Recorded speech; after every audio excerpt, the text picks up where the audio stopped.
Дагы ошондой эле ушу надандыктын, илимсиздиктин чоң кесепеттеринин бири азыркы заманда жаш балдар, окуучулар арасында бирин-бири тоноп, бири-биринен зулумдук менен акча талап кылуу, мындайча айтканда баягы элдер жалпы колдонуп жүргөн сөз менен айтканда налог салуу чоң көйгөйү бар. Мына ушунун баары тең эмнеден чыгып атат? Ошол балдардын ата-энелери, жакын туугандары, бөт туугандары илимсиз болуп, аларга жакшы тарбия бербегендиктен алар илимсиз калышып, ана башка бирөөнүн акысы, башка бирөөнүн малынын арамдык экенин билбегендиктен ушундай жолдорго барып атат. Мына пайгамбар саллаллаху алейхи вассалам айткан хадисте ар бир мусулмандын малы, мүлкү, жаны башка мусулман үчүн арам деп айтып атат. Мына ушул нерсени биздин жаштарыбыз, окуучуларыбыз билбей атат. Башка бирөөнүн бир кичинекей мүлкү болсо дагы, бир тыйыны болсо дагы башка адам үчүн ал адал болбойт. Качан гана ар бир адам өзүнүн мал мүлкүн өзүнүн ыраазычылыгы менен башка бирөөгө бергенде гана ошондо адал болот. Же соода аркылуу, же белек аркылуу. Болбосо башка бирөөнүн мал мүлкүн күч менен болобу, же айлакерлик менен болобу, же алдоо менен болобу, ана тартып алган болбойт. Мунун баары тең арам болуп саналат. Алла Таала Куранда Бакара сүрөсүндө ачык айтып атат: "О иман келтиргендер, өзүңөрдүн араңарда бири-бириңердин мал мүлкүңөрдү жалгандык менен, туура эмес жол менен жебегиле" деп атат. Мына ошондо тоноп алуу, тартып алуу бул арам жол менен жегенге кирет. Жана ошондой эле каракчылык болуп саналат. Бул каракчылык чоң күнөөлөрдүн бири.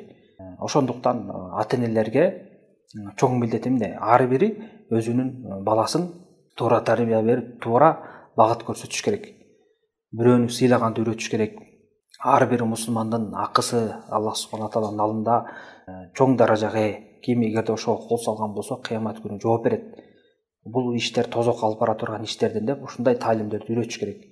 Сен өзүңө көргөн жакшылыкты башка бирөөгө дагы жакшылык деп көрүшүң керек. Эгерде өзүңө жакпаган нерсени, кандайдыр бир ишти өзүң жактырбасаң, башка бирөөгө да ошол ишти жактырбашың керек. Анткени пайгамбар саллаллаху алейхи вассалам Анас ибн Малик деген сахабанын хадисинде айтып атпайбы? Силердин араңарда бирөөңөр эгерде өзүнө жакшы көргөн нерсени башка бир тууганына ара көрүп жакшы көрмөйүнчө, ал толук мусулман боло албайт дейт. Демек, ар бир эле адам өзүнүн мүлкүн, болсо өзүнүн акчасын, байлыгын өзү каалагандай туура жолдо иштеткиси келип, жана бирөө ал ошол мүлккө кол салганын жактырбайт. Бирөөгө да берги келбейт. Ошондой эле бирөөнүн малын арамдык менен алып аткан адам дагы ошол нерсени элестетиш керек. Эгерде менин мүлкүмдү, менин байлыгымды бирөө ушинтип тартып алса, мени коркутуп алса, кандай акыбалда калат элем, кандай мага оор болот эле деп ошону элестетип, башка бирөөгө дагы ошондой жамандыкты каалабаш керек. Мына ушул нерселерди жеткире турган ата-эненин милдети. Анткени көптөгөн ата-энелер бар азыр. Өзүнүн иштери менен, жеке иштери менен, жеке кызыкчылыктары менен алек болуп, жумуш деп, андан башка себептер менен жүрүшүп, балдарын бош коюшуп, балдарын тарбиясыз калтырып коюшкан. Ошонун натыйжасында балдары ар кандай туура эмес көрүнүштөрдү көрүп, туура эмес досторго барып жолугушуп, анан ошонун натыйжасында жана бири-бирине үстөмдүк кылганды, бекер акчага, бекер келип калган оокатка көнүп калып атышат. Ал бул оңой нерсе да, бирөөнү коркута калып, ошону акча өндүрө калып, ага бир нерсе алып же башка бир кызыкчылыкка колдонуу. Ошон жеңил оокат көрүп атышат ушул нерсени алар. Ошондуктан ушул нерселерди ар бир ата-эне көзөмөлгө алыш керек. Бул жеке эле мектептеги мугалимдердин милдети эмес, бийликте отурган адамдардын милдети эмес. Эң биринчи бул ата-эненин ошого жакын адамдардын милдети.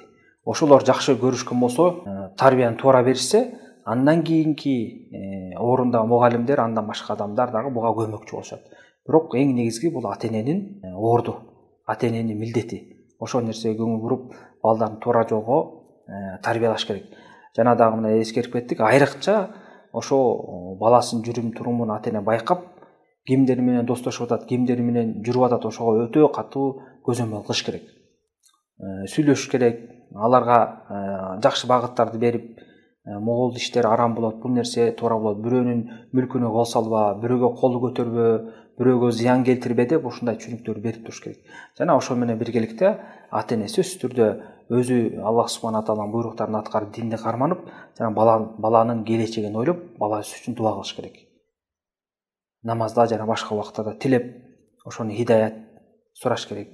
Бирок баягы тилекке каршы көптөгөн адамдар баласы үчүн дуа кылмак түгүл, өзүлөрү хидаятка келбей жүргөн ата-энелер бар. ошолор өздөрү биринчи ушундай нерсени жакшы иштерди аткарып динге келишип, андан кийин балдардын кызыкчылыгын ойлоп акыретке даярданыш керек. Эгерде адам баласы өзүн тарбиялай албаса, өзү ушунча чоң жашка келип балдарын көзөмөлдөй албаса, балдарына кандай тарбия берет?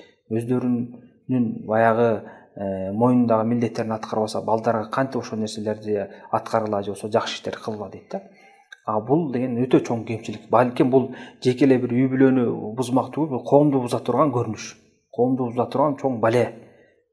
Аллах субхана тааланын Куранда ачык айтып атат: "О ыйман келтиргендер, өзүңөрдү жана үй бүлөңөрдү тозок отунан сактагыла" деп атат. Тозок отунан сакташ үчүн эмне кылыш керек? Адам баласы сөзсүз түрдө ошо тозок отунан сактай турган нерселерди билиш керек жана тозокко алып бара турган нерселерди билиш керек. Мунун баары тең биз жанатан бери сөз кылып аткан илимге келип такалат.